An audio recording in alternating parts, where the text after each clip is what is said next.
There's this thing called the internet. Okay, we have to have a competition. Who bagged the most leaves this weekend? Who bagged more than four bags of leaves this weekend? How big is the bag? Like the hardware store size, you know. Yeah, more than four? More than four? Okay. I'm surprised that was just you. I did 6. I thought that was a record, maybe. All right. Welcome, everyone, to A2 New Tech. I am your interim host, Zach Steinzler. Brian Kelly was unavailable, and so he asked me to sub in. It's a pleasure to have you all here. Who has been to an A2 New Tech before? This is not your first A2 New Tech. Okay, yeah, awesome. Sometimes we do this, and like half the people have never been here before. Just a quick refresher on the format. We have 5 speakers, 5 area startups. They're going to have a 5-minute slot to present, and then it'll be followed by a 5-minute Q&A with the audience. So if you have questions for our presenters, please keep those in mind, and then you'll be able to ask them after the presentation. There's a variety of announcements we have to sort of interleave the presentations, but I will do that. People are coming here and getting set up. Do you want to start getting set up? We've been doing this since 2009, January of 2009. So next month we'll conclude the 8th season of A2 New Tech. We've had over 300 companies present here and over 5,000 people attend. Completely mind-blowing. I think it's one of the longest running sort of like startup tech meetups in Ann Arbor. What else is going on? Oh yes, I guess Brian Kelly likes to kick off every A2 New Tech by introducing his favorite podcast.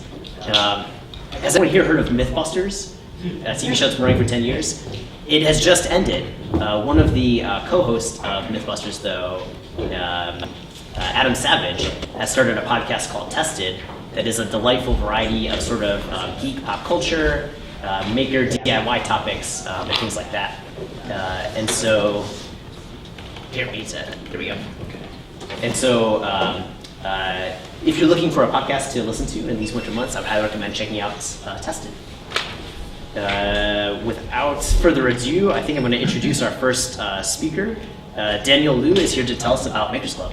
Take it away.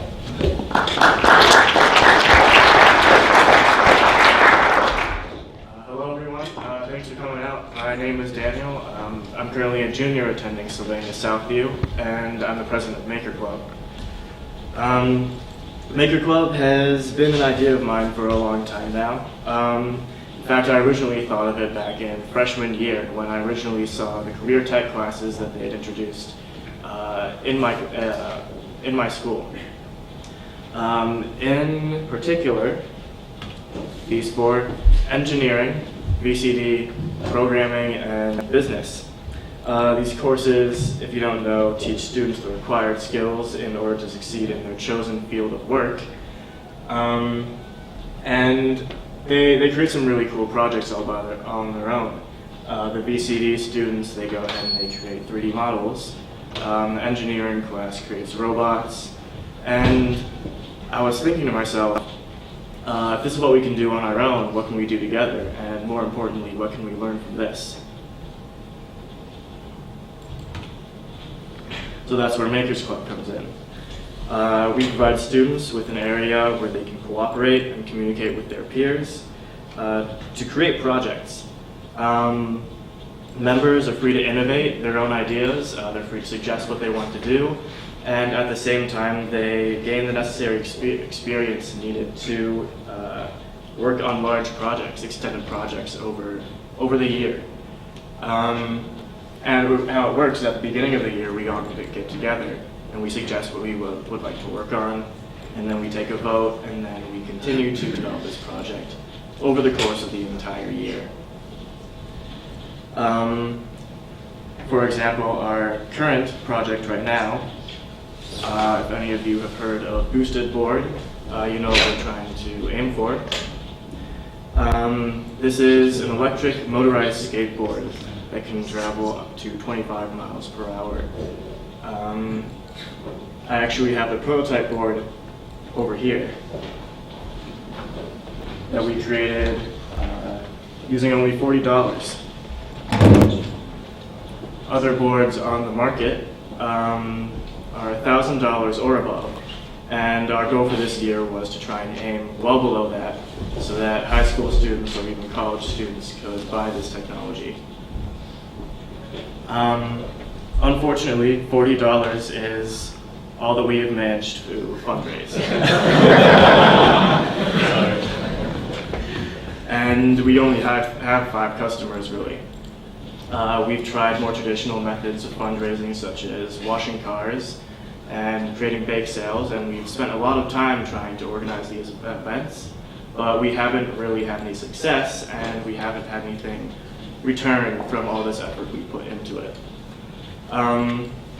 In the future as well, we'd like to be able to take this in other directions. We had a multitude of suggestions at the beginning of the year, and we had to shut down because we just didn't have enough of the budget to actually support these ideas. You see this up on the screen right now: robotic prosthetics, remote control submarines, camera-equipped quadcopters. We would all like to be able to work on these together and maybe improve on these ideas. With the budget we have right now, though, I don't think it'll be possible, which is why we came here, and which is why I'm so thankful for the opportunity to speak here in front of everyone, here. Besides that, I hope that we can continue to work as a club. Hope that we can continue to innovate together. I'm glad that we've been able to get this far and that you guys have given us this chance. So thank you very much.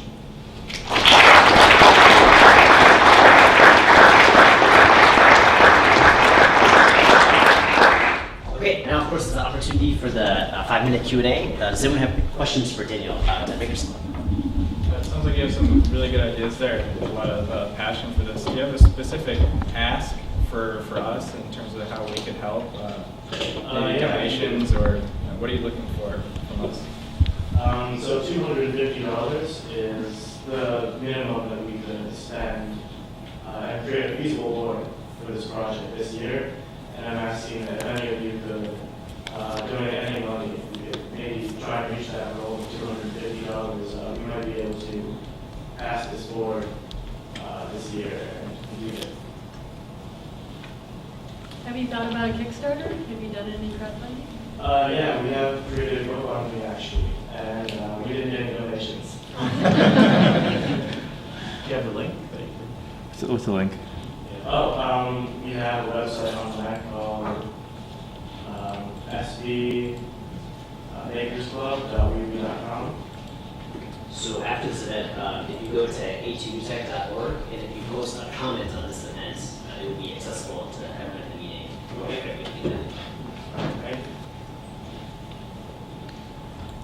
So this board is your lead product? Yes. So what powers it? Nothing is powering it right now because we couldn't afford an actual motor yet. Okay. We do have the designs on a 3D modeling program. Okay. All right. So the 250 gets you the motor attached to the skateboard, and then you'll actually be able to stand on it and it goes? Yep. Is that correct? Okay. That's the idea. Sorry, I missed the website. SB Makers Club.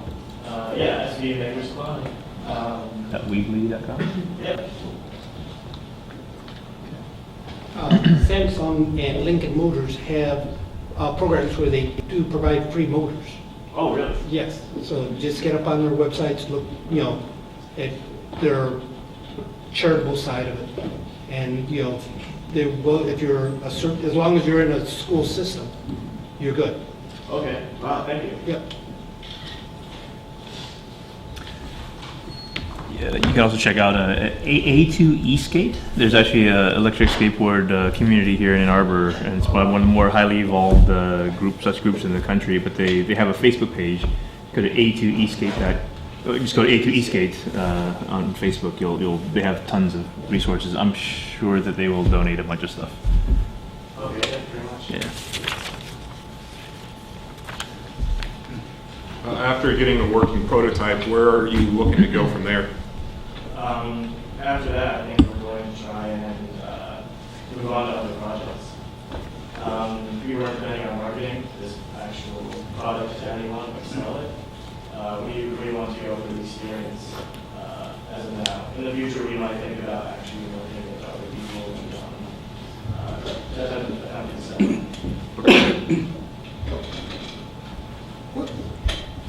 Where's your school located? Just in Ohio, in northwest Ohio. This is a little south of Michigan.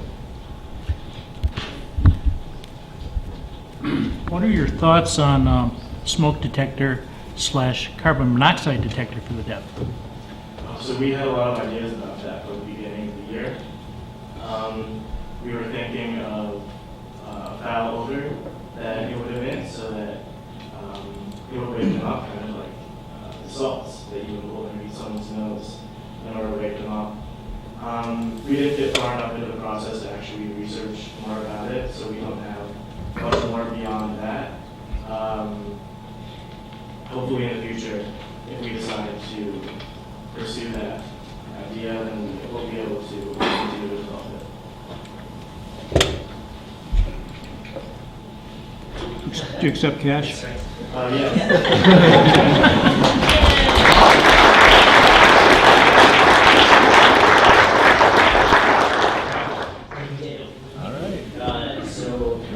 While the next speaker's getting set up, I just want to remind everyone that we'll have an opportunity for community announcements between the last two presentations. So if your company is hiring, if you're looking for work, if there's an upcoming event that you want to let the community know about, please keep those in mind, and we'll have people come up and quickly sort of run through all those different opportunities. And then I'm going to grab my cheat sheet here.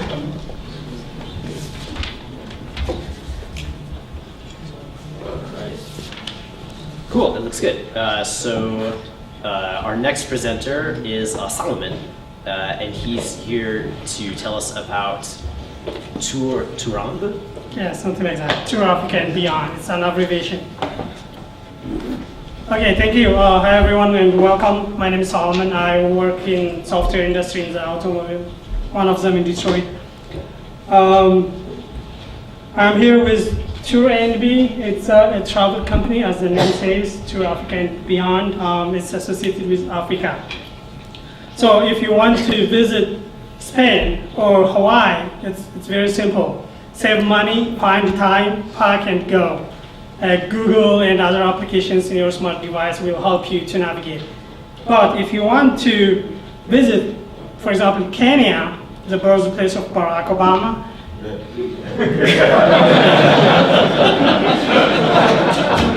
Google is not going to help you match. Google Maps is not going to show you direction in the middle of the Sahara Desert, or the applications in your phone are not going to show you where to find a pharmacy in a small town in North Kenya. So you have to find another kind of guide. Well, luckily there are companies called tour operators.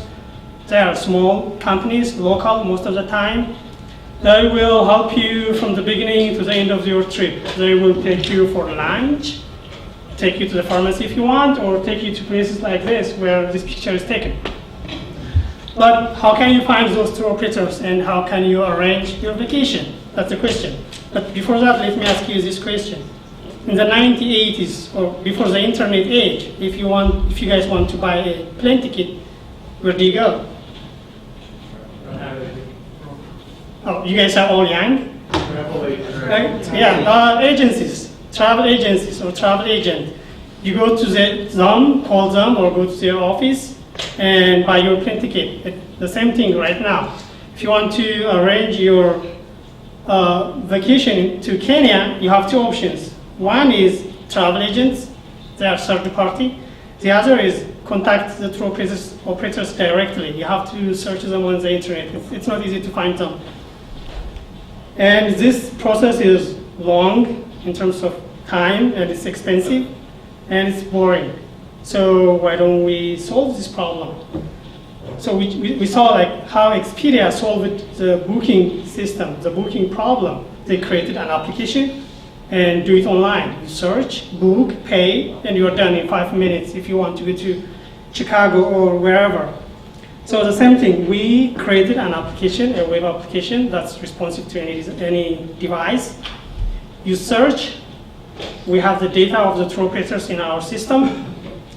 So you pick one of them, book, and you're done in 5 minutes. Just go to Egypt and enjoy whatever you're looking to see. Market size, we are planning to start in 11 different countries in Africa.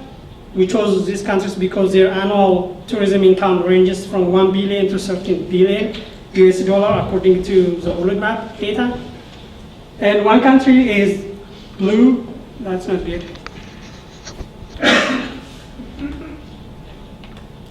One country is different color, that's Ethiopia, because we already started our operation in that country.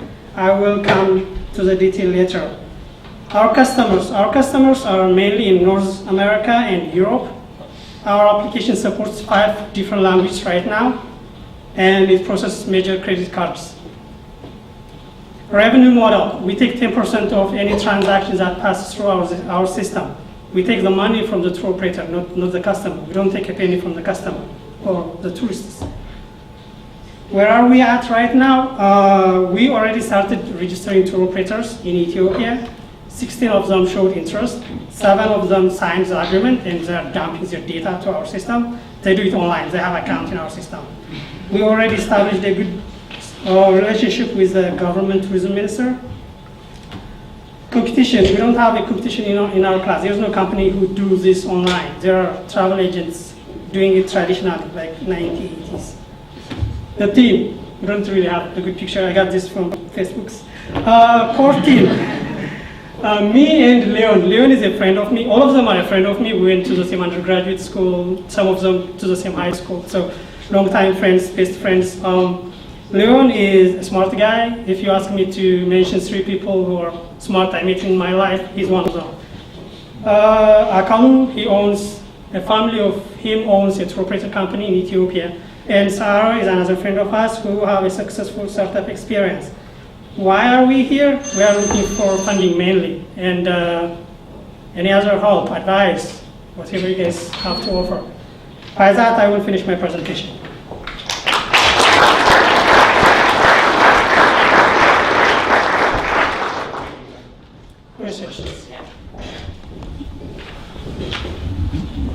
What are you using the funding for? You've already got a site that's up and moving, or is this the cost of your travel or one of your people's travel to these countries to start setting up agreements with the operators?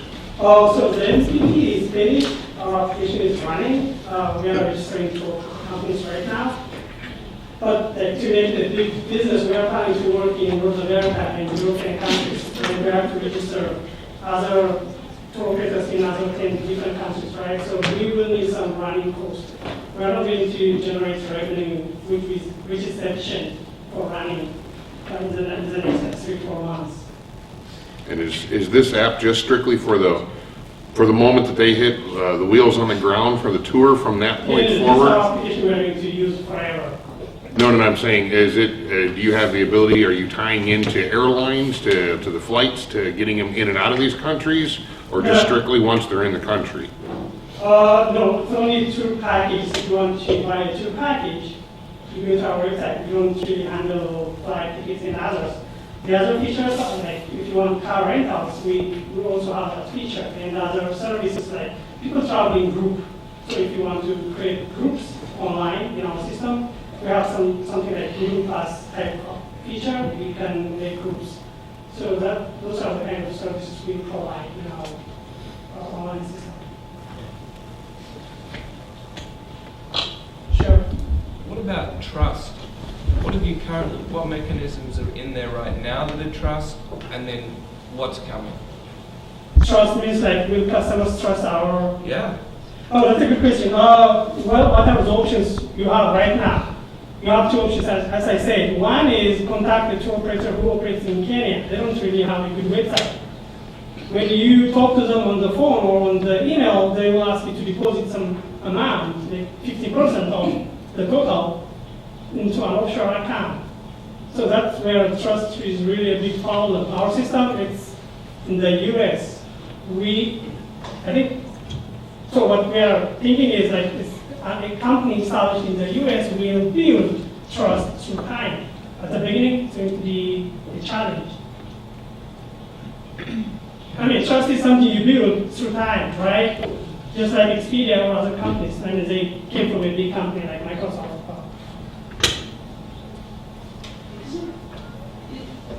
Isn't marketing your big problem right now? How do you let people know that you're out there as an option? Yeah, we have to do marketing.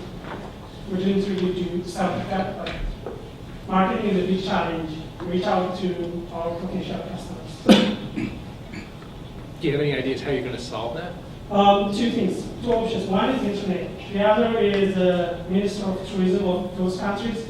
Tourism is a big source of foreign exchange for those countries. It accounts up to 6% of their GDP. So they will help us to succeed because they want the foreign exchange. Now, are you entering into agreements with the local tour operators, not the country itself? No, the tour operators is where we make agreement with the country. Okay. Maybe sort of along the lines of the question of trust, because there's multiple operators for a given country.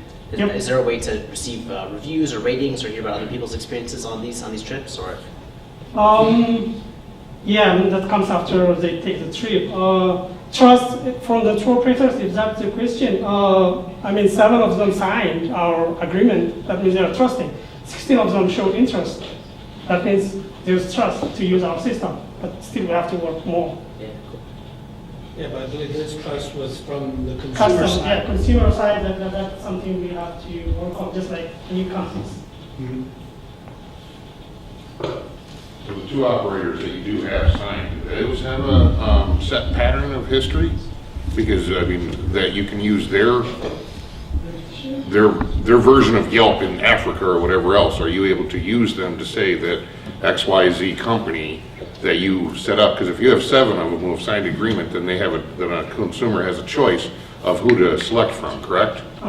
And do you have access to whatever reviews that are already on before you ever made an agreement? Obviously, they must have had a history prior to you talking to them. Do you have the ability to put those on there to show that this tour operator?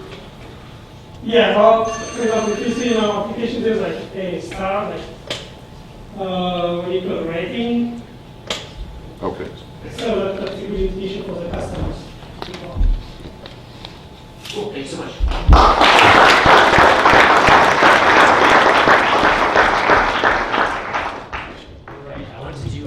Thank you to all of our sponsors. Is Dana Thompson here? I have not had the pleasure to meet yet. Yes, hello. Hi. Thank you so much for providing this venue for us. We really appreciate it. A2 New Tech has been in a couple of buildings on campus, most recently partnering with the University of Michigan Entrepreneurship Law Clinic. And you have been fantastic partners. So thank you so much for letting us use this facility. Thank you. Absolutely. Other sponsors include A2 Geeks.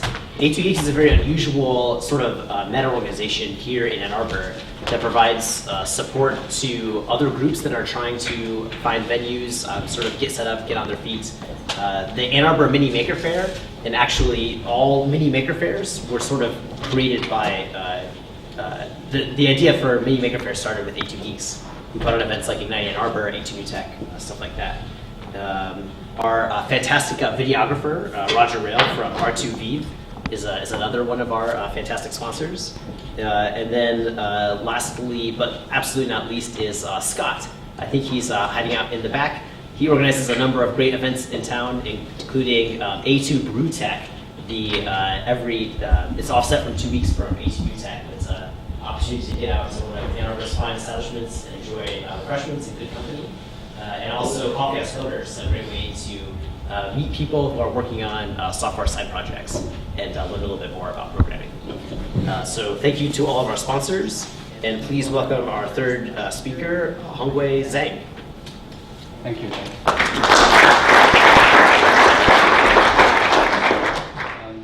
Good evening, everyone. So today I'm going to talk about wireless networking for machines and AR, augmented reality. So there have been a lot of IoT applications deployed in recent years, including those in transportation, industrial machine diagnostics, prognostics, and smart metering in power grid. But So the current effort, current exploration of IoT has been mainly focused on domains where the applications can tolerate delays, communication delays up to tens of seconds, minutes, or even longer. And for the application space where the communication delay cannot be more than a few seconds or even just a few milliseconds, we haven't seen much deployment or in real world in general. But there exists a wide range of high impact applications that can actually be enabled by ultra low latency wireless communication. So in connected and automated vehicles, for example, the full benefits of active safety and network fuel economy optimization can be enabled by real-time wireless communication between vehicles and infrastructures, and also using ultra low latency communication between vehicles and infrastructures. We can also bring augmented reality to connected vehicles. For example, by allowing cameras in close-by vehicles and infrastructures to collaborate with each other, we can potentially enable the augmented vision application that can allow human drivers or automated vehicles to see through obstacles, such as surrounding vehicles and buildings. So in the sector of industrial IoT, besides the current effort on machine diagnostics, there exist opportunities for applying wireless networks for real-time sense and control at the cell, floor, or factory levels. This not only reduce cost, improve reliability, but also can potentially enable reconfigurable factories. In power grid, the use of distributed resources such as wind turbine or solar panel increases, there exists the opportunity and challenges of coordinating the power consumption, storage, and the generation in the neighborhood. Part of this includes actually how to leverage electric vehicles as a controllable node or distributed storage devices.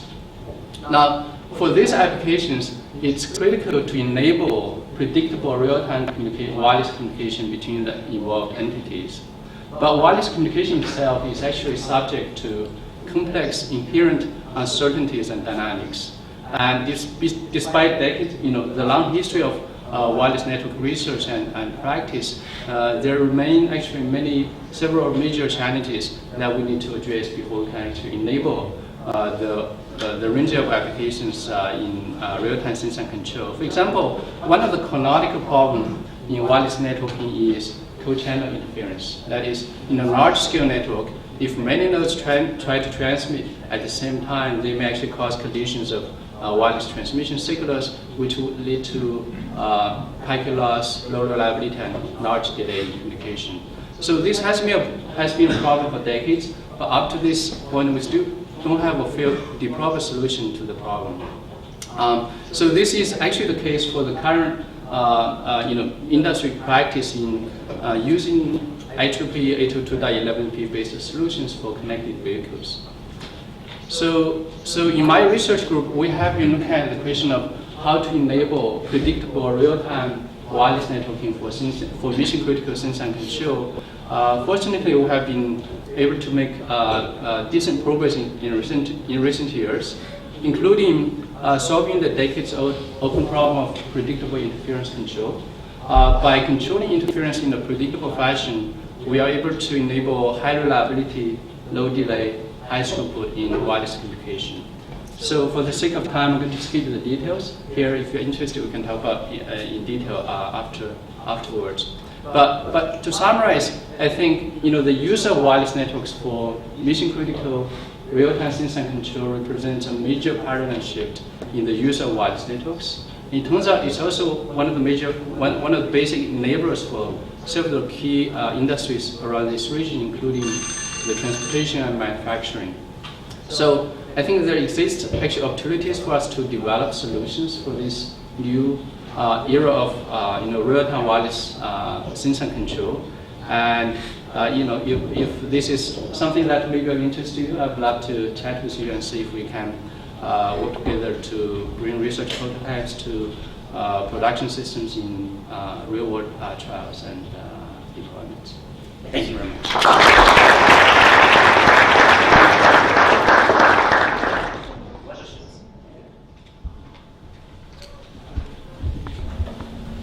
Yes. What does success look like for this project? Is it releasing, this is open source? Is it establishing a new protocol that makes the standard? So it's going to be, ultimately, the goal is to have the new set of wireless networking solutions. So if you know networking like from, for example, the linear access control protocols. So to answer your question, I think, if we are successful, essentially we will have a completely new set of networking protocols that can be deployed to enable this real-time applications. And of course, ultimately, if we're really successful, then everything gets into the standard. How the networking Kind of in the same sense of the question, what do you imagine to be the product coming out of your research? So that's something I haven't completely figured out. Just as a background, I'm a faculty member at WINSAFE. So we have been doing this research for many years now, and I think we have built research prototypes. So right now, essentially, there are two things I'm looking for when I come here. One is to looking for potential authors in engineering, try to take the research prototype we have in lab, kind of build a production quality systems, and then take those systems to potential trials, real-world trials. And of course, the other aspect is potential business development. So would you be looking to build DSRC modules for like V2V communications? So that's actually one potential avenue. Basically, replace what we have been using, like 11P, get rid of 11P, try some completely new solutions. So that's one avenue to look at. I guess another sector we can consider is actually the industrial plant. Actually in Ann Arbor, we have a major industrial networking consortium whose headquarters is actually here. So we're in touch and see how we can bring some of these algorithms into the industrial settings. Yes? Is your research based on the infrastructure? So actually our current solution can function without any infrastructure. It could be purely ad hoc. That said, if you actually have infrastructure like for the emerging 5G settings, we can actually make our solution much simpler actually by leveraging that potential central coordination as part of the solution. More Zigbee-like or more like something else? The power profile. A power profile, right? So that's actually an aspect of the design we haven't looked at, we haven't looked much into. Okay. The scenario we have been looking at mostly the cases where you actually would have more power in general, like in vehicles or in industrial machines. We actually don't, at this point, don't worry too much about the power consumption. Okay.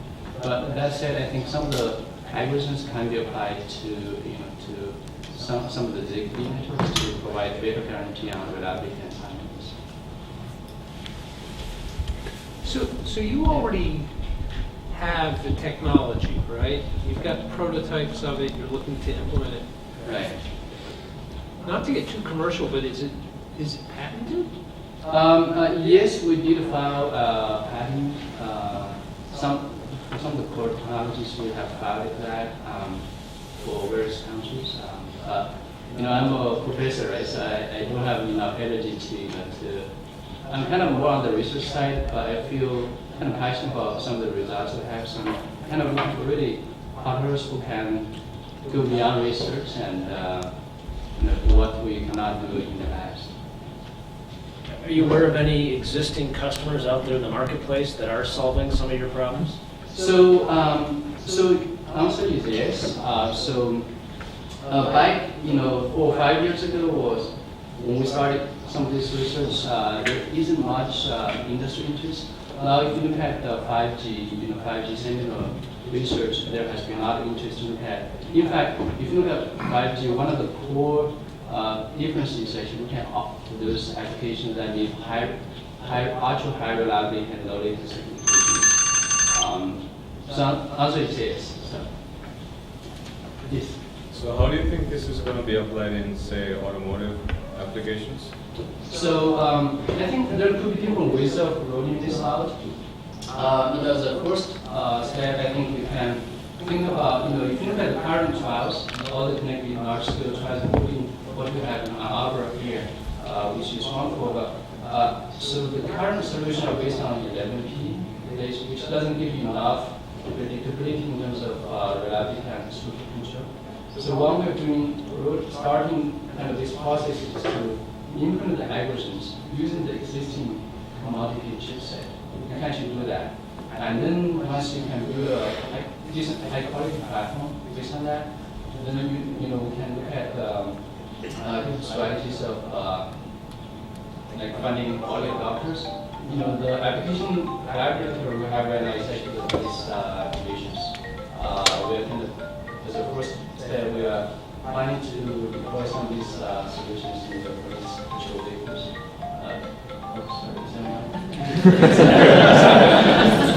This is Taiwan, I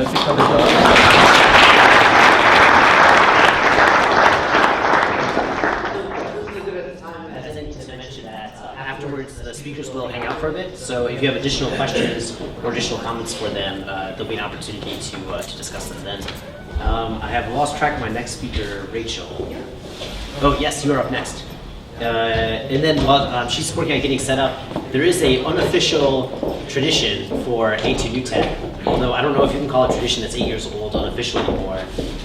Usually after we have a chance to talk with the speakers and ask each other questions, that sort of thing, a large group of contingent people head over to Pizza House for some food and drink. Is anyone interested in going to Pizza House after this event? Okay, all right. So at least a handful of us will be there. So if you have if you want to hang out beyond that, please join us afterwards.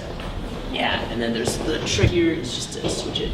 Oh, yeah. Okay, great. And then after this presentation, we'll have a chance for community announcements. So one last warning to have those ready. All right, thank you. Okay. All right, great. Hi everyone, my name is Rachel Jaffe, and I'm the CEO of Adjacent. This is Brad Rose, our head of business development. If you're in this room, you're interested in entrepreneurship. But even if you've gotten this far, you might not know the exact right person that you should be talking to. It turns out that you'd be in very good company.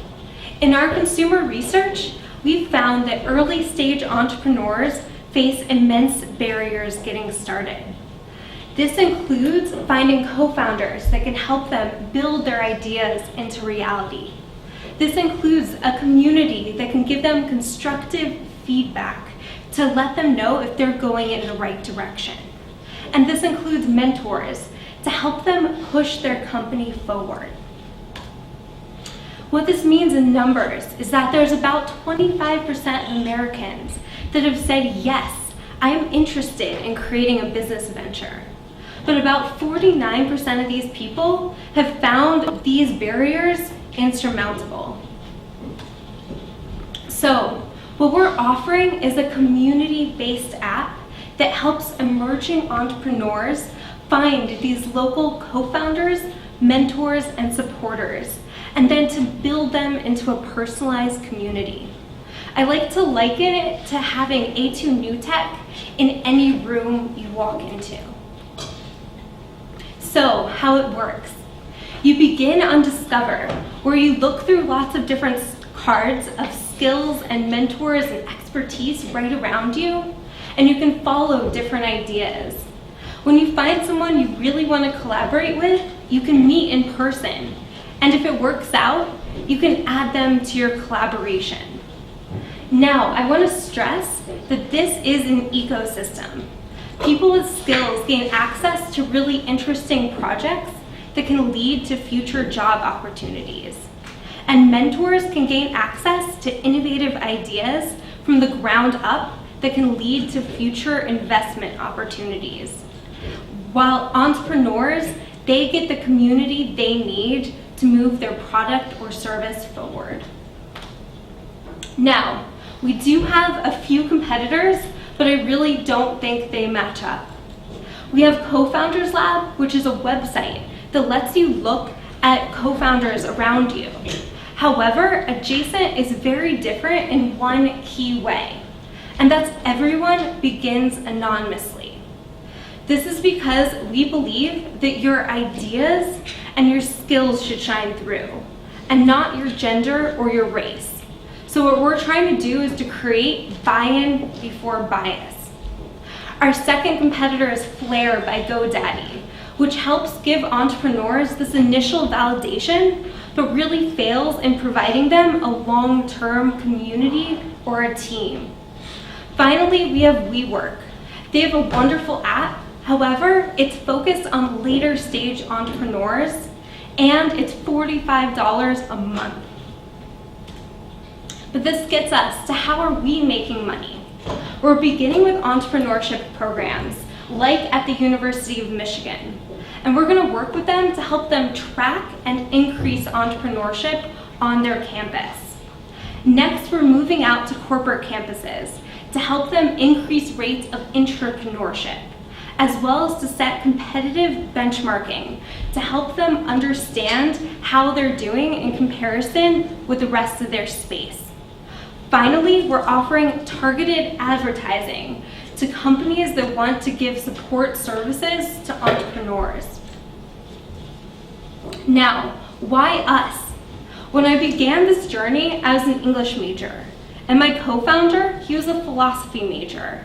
But we kept on seeing all of our friends' ideas go nowhere, and we got angry and upset, and we wanted to fundamentally change the infrastructure of opportunity.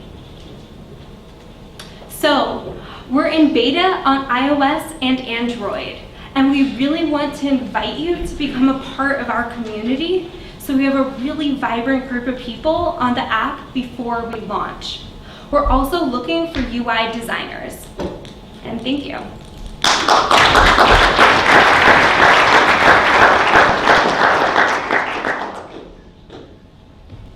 Questions? Oh, yeah. Yeah. One of the hardest problems with these is the chicken and egg problem, whereas if Noe's on the platform, Noe will continue to be on the platform because it's empty space. Have you built integrations or partnerships with communities locally to help make those know that people will be there? Yeah. So we've already created partnerships with Munger Graduate Residences, which is about 600 people, the Shapiro Design Lab, TechArb, the Zell Lurie Institute. So we have a really solid group of about 600 to 800 that we can pull from. Even getting half those people on the platform would be fantastic before we do a full launch. Yeah. What strategies do you have in mind to kind of keep the platform from getting overwhelmed by sort of scammers and spammers? Yeah. So we have a flagging mechanism if there are people acting inappropriately, and 2 or 3 times of that can get you booted from the platform. We also really want to encourage good behavior, so we've gamified it a little bit to increase that. At what scale are you building these communities? Is it just a local thing within the cities, or are you looking for people to connect cross country? Yeah, so you can go as much as 100 miles away, but we're expecting most people to stay within 1 to 3 miles. Yeah. You had analytics as a unique checkbox for your business, and that strikes me as something that could be really powerful to understand what are the most successful communities, what are the analytics that drive them. Do you have examples of that you can share, or is it too early to say? This started from a lot of my research on the interplay between geography, urban design, and social networks, and how all of those things go together to increase opportunity.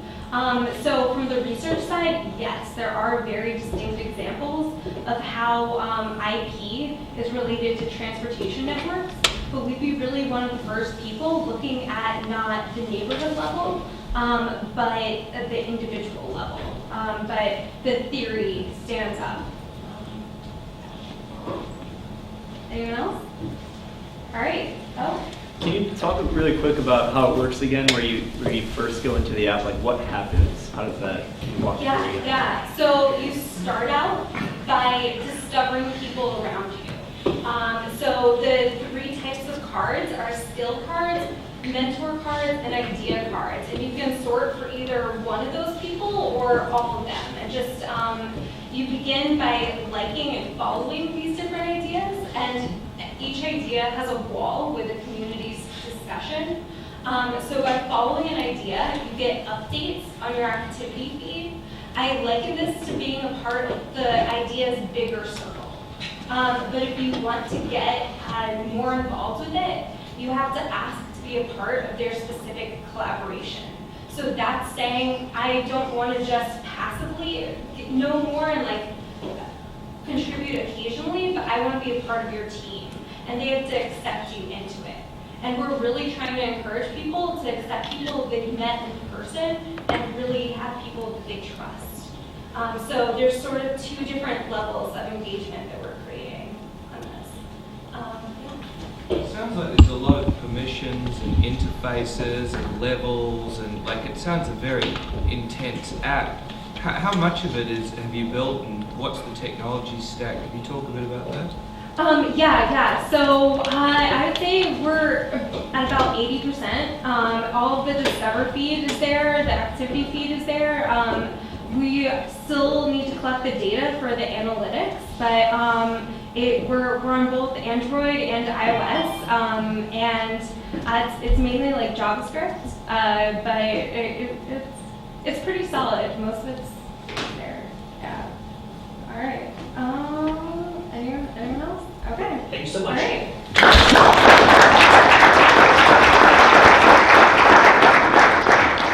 Community announcements, upcoming events, people who are hiring, that sort of thing. I have one myself to sort of get us kicked off.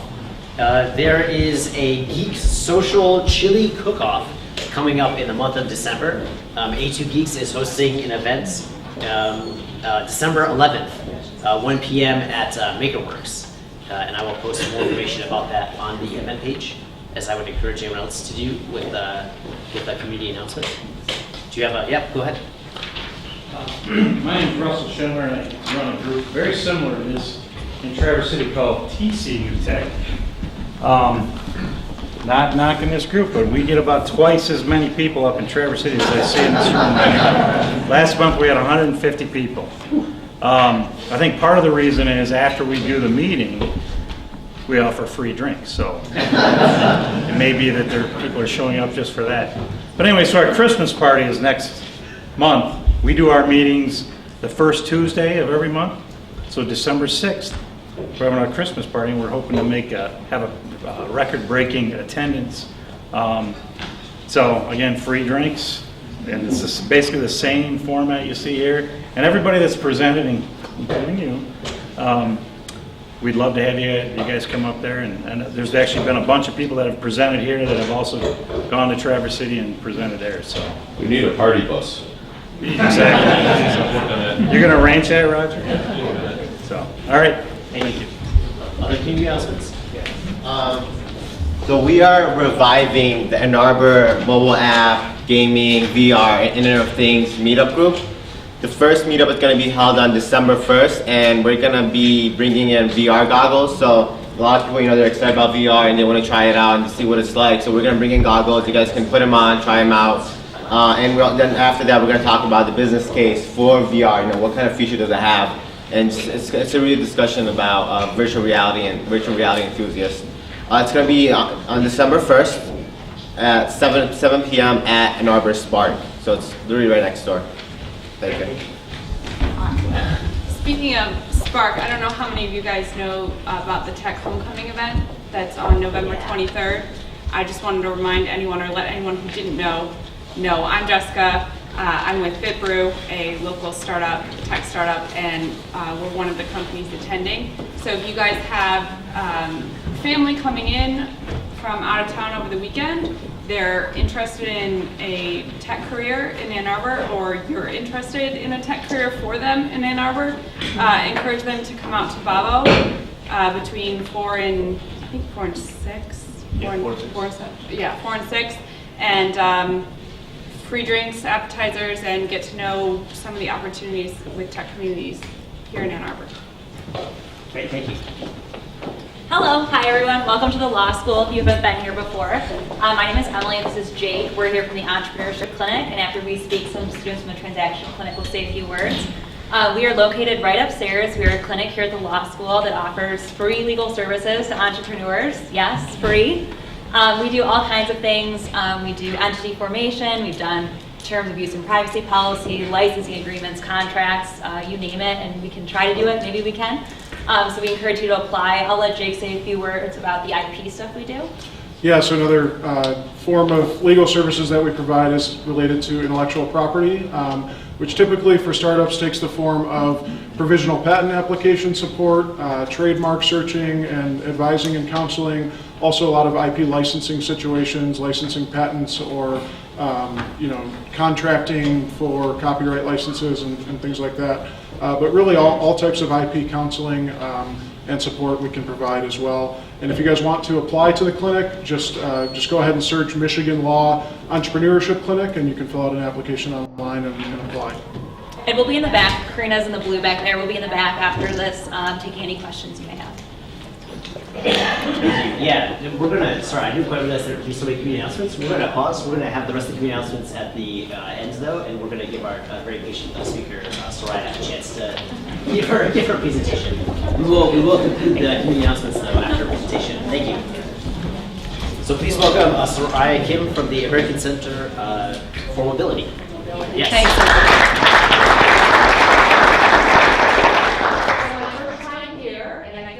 Shark Tank, but you seem like a much nicer crowd. I am the Chief Innovation Officer for the American Center for Mobility. We are not a wheelchair company.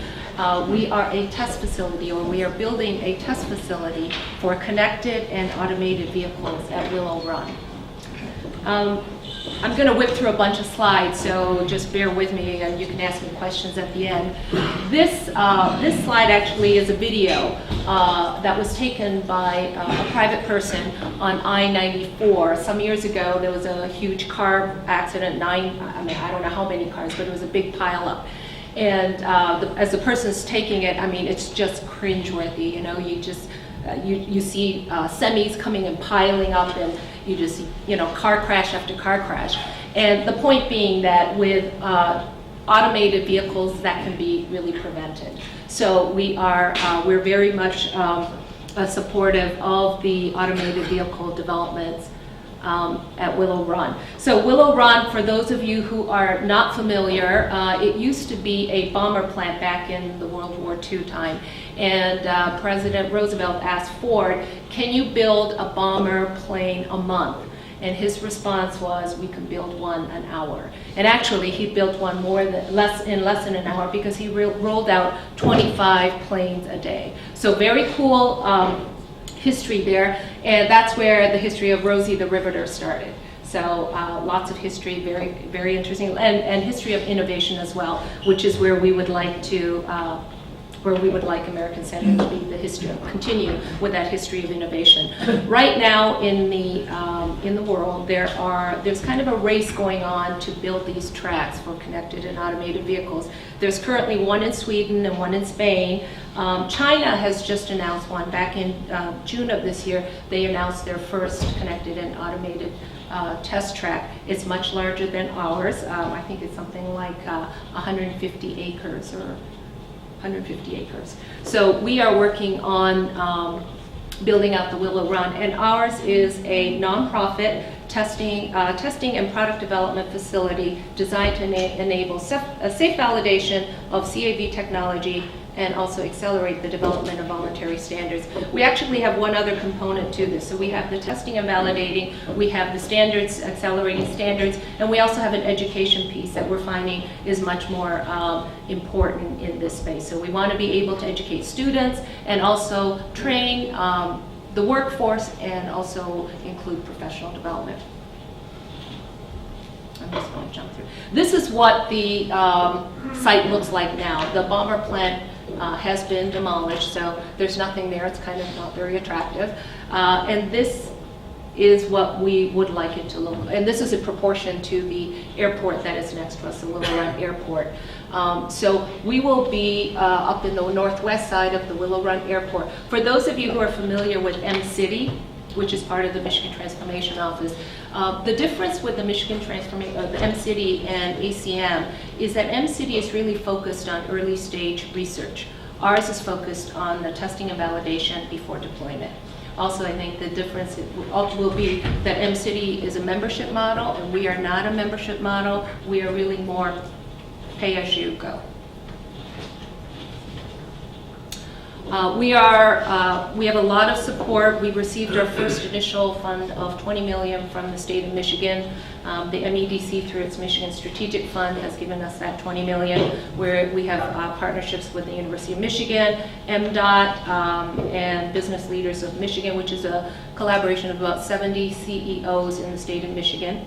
Ypsilanti Township, because we are in Ypsilanti and also Ann Arbor Spark. So this one, oops, sorry, I'm gonna, because it's being recorded, I don't want to show that one. But the site is going to be about, I think I said, what's that? Is we're looking at about 340 acres. And around the perimeter, we have a 2.5-mile highway speed loop. So right now, the Michigan Department of Transportation is repurposing US 12. So for those of you who are familiar with US 12, the eastbound US 12 will become a two-way road, and the westbound will become part of our highway speed loop. We will also have an urban environment, commercial, suburban, off-road, a VDA, and a campus that will include a cyber lab and vehicle development labs, as well as our operational building. Fantastic. Thank you. Yeah, I think that's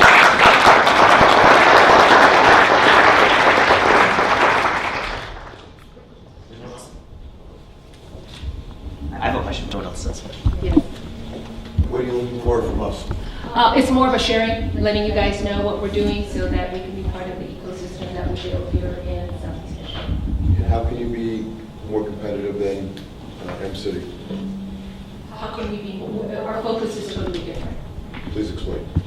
So theirs is research. They work with the university and early stage research. They want to be able to test that before testing further. So we have right now, we're working with OEMs and tier ones and telecommunications companies. We're going to be working on the ASRC, the 4G LTE, and hopefully a test bed for 5G.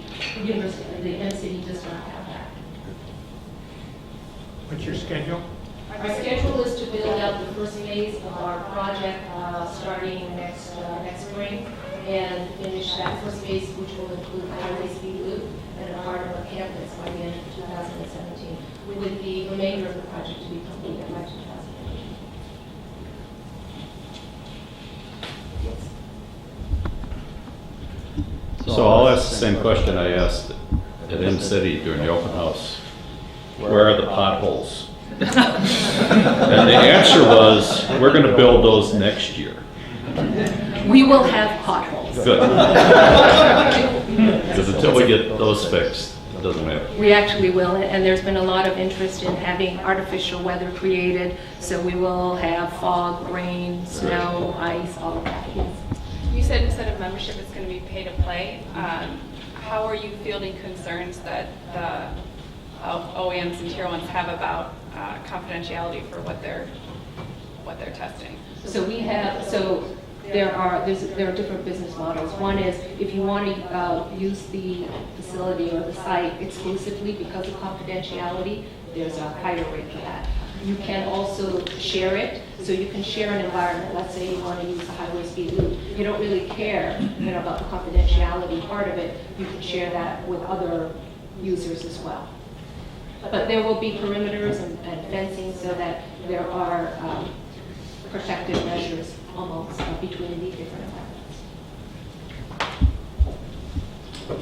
I have another question, I guess, if you don't mind. So I think that in Pittsburgh, there's also a autonomous vehicle facility that's a collaboration between Carnegie Mellon and Uber. And I didn't realize this distinction until you explained that some are more research-oriented and some are more test before deployment-oriented. Do you know which one that track is, or how that compares? I don't know, but I would say that this facility would be the first of its kind in the United States. Yeah, it seems like it might likely be research-oriented since Carnegie Mellon is one of the partners. Oh. Yes. Yeah, can I ask, how do the large OEMs around here approach this, or what, do they not have plans for facilities of their own? Or? They do. So they do have test facilities, but it is very, very expensive to build a test facility, and it's very expensive to keep current on the telecommunications part. So when they do their own testing, that's not, they don't require interoperable testing. They would come to our facility to test against the most current telecommunications network. They would come to our facility. So we're not trying to be the only place, but certainly we would be the most cutting edge in terms of telecommunications. Are there going to be national standards before these technologies are deployed? We're hoping to accelerate that. So currently we have an MOU with the SAE so that when they need to set standards, that they can just go. As I understand, standard setting is a very lengthy process. So people meet and they discuss and they go away, and a month later they come back and it's sort of like, oh, they kind of have to pick up from where they left off. So what we're suggesting is we are going to have a convening center for standards meeting. You go outside and you can have that demonstration and that validation right then and there. Very cool. Great to see this to be.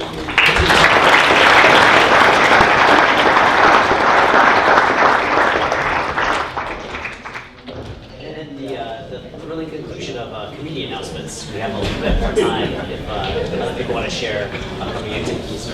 Go ahead, Scott. Should I just go up? Yeah, please. Hey everyone, Zach mentioned earlier, but I run a few organizations here in Ann Arbor. I'm one of the co-organizers of Coffee House Coders. So if you're interested in learning how to code, or you just want to talk with other coders, we're meeting tomorrow actually, and that's going to be on Meetup, Ann Arbor Coffee House Coders. 2 weeks from now, we'll also be doing the A2 Brew Tech. It's on the same Meetup page as the A2 New Tech stuff, and we're going to be at the Tech Brewery this time. We built a kegerator there, and we added a keg bot to it, so now we're a real tech and brewery, even though we're actually a co-working space. So that'll be really exciting to see. It's on the same page as A2 New Tech. Check us out there. And then just briefly, if you guys are looking to hire or looking for jobs in the Ann Arbor area, especially with startups, me and Mike, my co-founder in the back, we've been founding TrueJob.com, which we just integrated with Made in A2. We're now their job board, and we have the best selection of startup jobs in Ann Arbor. So come talk to us if any of that interests you. We'll be kind of in the back. Thanks. Hi, I'm Blake. I'm with a development house called Innovify. We develop web and mobile applications in addition to supplying some supplementary manpower for some projects you just need a little oomph to get through. We're actually working out of the Tech Brewery right now, so it's a pretty cool place. I recommend you guys stop by, check it out.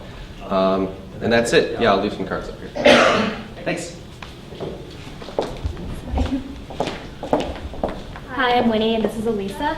We're law students here representing the Transactional Lab and Clinic, which offers free and high-quality legal services to organizations that cannot otherwise afford them. We work like a law firm and operate under the supervision of clinical law professors. And we work with both large national organizations and smaller organizations in the local community. So the TLC mainly focuses on corporate contracting and similar organizational needs. So we've worked on licenses, website terms, customer and supplier agreements, operating agreements and bylaws. We may overlap somewhat with the entrepreneurship clinic, but there may be an opportunity for us to work with them, share capacity as needed. And if you'd like any more information, have any questions for us, we'll be in the back, so feel free to find us. Thank you. Hey everyone, Ferris Savati with My Swim Pro. We just finished the Desai Accelerator, and I'm happy to announce that they're running a winter cohort. So if you have a startup, early stage venture, or something you're tinkering with on the side, which a lot of the people in this room do, the application deadline is this Friday. So it's a 13-week program that starts in January. Application deadline this Friday. So if you're interested in learning more about the program, I just finished it. Happy to share more. Awesome. Thank you so much. And that's our Yeah, how about one more? 12/8 is the next Duo Tech Talk. So those of you who aren't familiar with that, it's a monthly security talk series that we host at Duo Security. This next one will be really interesting. It's going to be with Tony Givani, who's she formerly led some threat analytics groups at the Department of Defense. But it's actually about who hacked the DNC. So if you have any curiosity about specifically which of the Russian threat actors, and if you're interested in understanding how folks do that kind of thing, come and check it out because we'll be talking all about that. There's a fantastic series of Duo Tech Talks too that I believe are available on YouTube. The past ones have been recorded. I was watching some of the ones that happened in the past that are quite good. Yeah. I think that really is our show. So thank you everyone for coming out. Please stick around if you have questions, and we'll see you in a little bit at Pizza House if you're so inclined.